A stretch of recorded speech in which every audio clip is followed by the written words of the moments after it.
કીધું પરમ કૈવલ્ય? પરમ કૈવલ્ય એટલે આખો પ્રકાશ, એમ આખો, બીજું કઈ નહીં, પ્રકાશ પોતે. પરમ પ્રકાશ, પરમ કૈવલ્ય, પરમ શાંતિ. એટલું પરમ કૈવલ્ય કયો તો જેને ઓછું સાંભળ્યું છે એને ખબર. ના ના, ઓછું નથી, સંપૂર્ણ જ છે. પણ જેને સરળ શ્રવણ કર્યું હોય એને ખ્યાલ આવે. પણ સરળ શ્રવણ ન કર્યો તો એને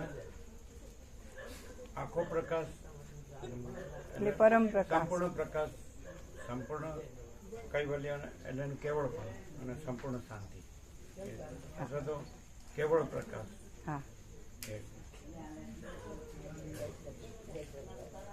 પરમ કૈવલ્ય એટલે એ જે આખો પ્રકાશ છે એનું કેવળ પણ, એટલે કેવળ એ જ છે, બીજું નથી ને બીજું થતું નથી, કેવળ પણ. એટલે પરમ કૈવલ્ય સંપૂર્ણ શબ્દ છે.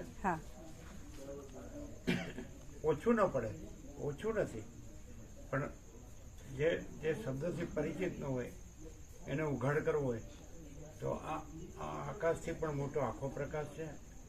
એમાં બીજું કાંઈ નથી, બીજું કાંઈ થતું નથી. આકાશ પણ નથી ને આકાશમાં જે બધું રહેલું છે એ પણ કાંઈ નથી, કાંઈ થતું નથી.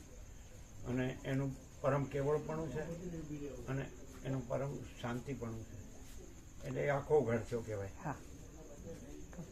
આકાશથી પણ મોટો આખો પ્રકાશ છે અને એ આખો પ્રકાશ જ છે, બીજું કાંઈ નથી, બીજું કાંઈ થતું નથી. આકાશને આકાશમાંનું બધું આ પણ કાંઈ નથી, કાંઈ થતું નથી. અને એ આખા પ્રકાશનું પરમ કેવળપણું છે અને એનું પરમ શાંતિપણું છે અને અજરામાં અખંડ અવિનાશી. તો આ આખું ઉઘાડ છે પરમ કૈવલ્યનું.